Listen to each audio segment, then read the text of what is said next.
na direktnoj telefonskoj liniji sa Palama, gdje su smješteni ljudi iz SDS-a, imamo predsjednika ove stranke, doktora Radovana Karadžića. Dobro večer, izvolite. Dobro večer. Drago mi je što mogu da se povremeno prema dogovoru uključim i da obavijestim javnost o nekim stvarima. Prije svega moram da kažem da u Sarajevu i dalje vlada teror, hapse se ljudi, obijaju se stanovi. Uhapšen je prije nekoliko 2-3 sata Vid Bosičić, Ognjen Kravljača i drugi, obijen je stan Šehovac Marinka. Dešavaju se pritisci na zaposlene, zahtjeva se izjava lojalnosti. Dešavaju se druge stvari koje nas potpuno podsjećaju na jedan kontinuitet sa Pavelićem iz 1941. godine i Tuđmanom 1991. Ne bi nikako dobro bilo da se 1992. pripiše nekome od sadašnjih funkcionera iz vrhova muslimanskog vođstva.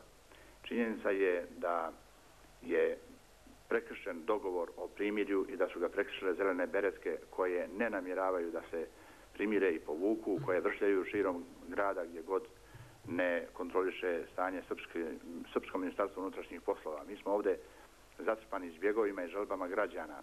Apsolutno smo sa punim uvidom u to šta se zbiva i imamo podatke koji će našoj javnosti staviti do znanja šta se dešava. Puca ko stigne i puca isključivo u namjeri da se opravda stvaranje bosansko-hercegovačke vojske. Mi do sada još nismo proglasili niti opštu mobilizaciju, niti smo čak formirali srpsku teritorijalnu odbranu, mada se narod po opštinama koje su ugrožene organizuje i brani se kako zna i kako umije bez jedinstvene komande. Međutim, imamo podatke koje će naša agencija emitovati, vi ćete ih nadam se objaviti, originalne dokumente u kojima se predviđa stvaranje veoma snažne bosansko-hercegovačke vojske i to sa naredbom odmah, i ta vojska treba odmah da napada na kasarne i na vojna lica, da napada na neprijatelja, a neprijatelj je označen kao Jugoslovenska narodna armija i kao teritorijalci srpskih autonomnih oblasti. Mnogo toga doslovce i zaista zavisi od vas. Da nešto kažem, mi ovdje trpimo te granate, pucale su i po RTV domu i po Starom gradu, non stop puškaranja, pucanje iz artiljerijskog oružja. Znate, mnogo tih stvari odavde iz ove pozicije nama daje za pravo, ne iz straha, da vas pitamo, da vam kažemo da mnogo toga u vašim rukama leži. Možete li na neki način reći jednostavno da li ste za mir, za kakav mir i kako doći do njega? Mi znamo da mnogo toga stoji na vama. Prva mjera za mir koju predviđa i Europska konferencija o Bosni i Hercegovini jeste demobilizacija i suspenzija mobilizacije, a ne nastavak mobilizacije i puštanje paravojnih formacija da terorišu muslimanski dio grada. A šta će biti, izvinjam se, u tom slučaju demobilizacije?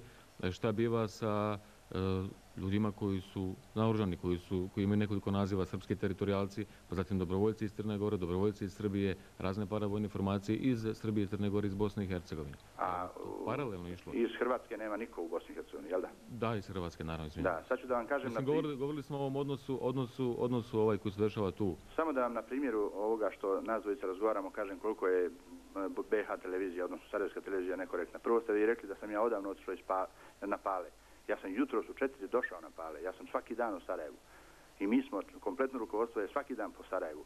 A drugo, recite mi koliko dopisnika sa Drine imate koji nisu muslimani. I uopšte koliko dopisnika imate širom Bosne i Hercegovine koji su Srbi, koji su objektivni. Gospodine Karadžiću, dajte molim vas, mi smo već nekoliko puta kazali kao televizija Sarajevo. Mi jesmo za neku jedinstvenu televiziju, to stojimo na tim pozicijama. Ali ova televizija po cijenu svih naših i profesionalnih i karijera i poslova i hljeba na kraju krajeva je spremna da sve što je u svrhu mira na ovim prostorima da slijedi dogovor stranaka koje su na vlasti, stranaka koje su u parlamentu. Prema tome, dajte molim vas samo odgovorite na pitanje da se ne zavlačimo oko tih pitanja televizije, dopisnice i tako dalje. Samo ti vaši prijedlozi za rješenje situacije u Bosni i Hercegovini, to jest kako doći do mira. Mi smo objavili našu listu koju smo predložili Europskoj zajednici i sa te liste je ponešto uzeto, ponešto je odbačeno od druge strane. Mi predlažemo da odmah zaćuti svako oružje. Predlažemo, ne možemo mi razoružati sada narod, ali predlažemo da narod se demobiliše i ostane kod kuća. Dalje predlažemo da se uvedu kombinovane patrole u srpskim krajevima srpski MUP i Jugoslovenska narodna armija. U muslimanskim krajevima muslimanski MUP i Jugoslovenska narodna armija. Kad mi znamo ko je tačno personalno odgovoran za red i mir u jednoj ulici ili u jednom kvartu u jednoj opštini, onda nam je lakše da ukažemo prstom na čovjeka koji hapsi, recimo Vida Bosivića ili Ognjena Kravljaču, ili koji ne hapsi one koji obijaju stanove i demoliraju prostorije. Ali gospodine Karadžiću, ja sam već jedno najvi to kazao, ima hapšenja sa svih strana, otmica, razmjera, mislim, to zaista ničemu ne vodi. Dajte samo recite otprilike, mislim, da li treba tu vojska da se uključi, šta nudite vašim partnerima u vlasti, SDA i HDZ-u, šta nudite opoziciji.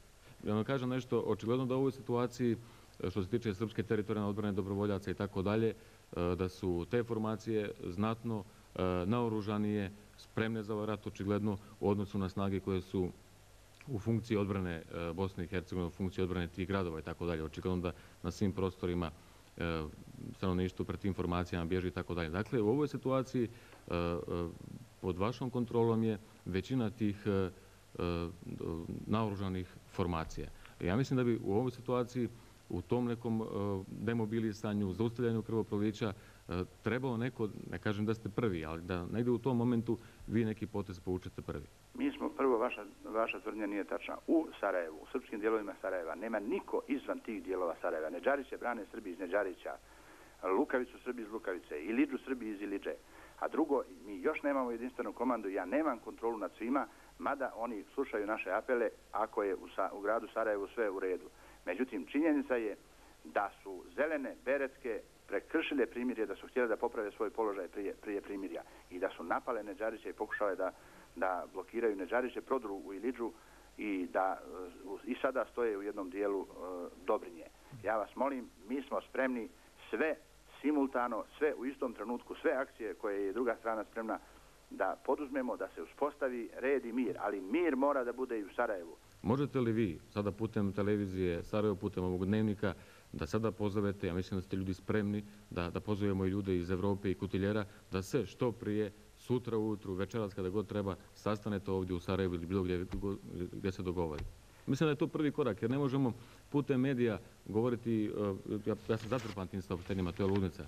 Ne možemo govoriti ja sam za ovo, ja za ovo, oni za ovo, saopštenja i tako dalje. Dakle, da predložite jedan sastanak na kome ćete biti zajedno i gdje ćete razgovarati o tome. Jer ja vas uvjeravam da u ovom ratu, vi to dobro znate, sigurno neće biti pobjednika. Biće mnogo krvi, biće mnogo, ja vam govorim kao generalni konzul dječje ambasade, što me najviše boli, mnogo mrtve i prognane djece. Dajte, molim vas, predložite sastanak kada, gdje i kako. Ja to veoma cijenim. Moram da vam kažem da ne treba da upadate u zamku o nacionalnim strankama. Vi fino znate da je kriza u Fočatransu bila prije ikakvih nacionalnih stranaka. I moramo da pogledamo istini u oči. Da je sve ovo rezultat dugogodišnjeg i dugodecenijskog vođenja politike. Što se tiče sastanaka, mi smo se sastajali 2 godine. Sada nam treba posrednik.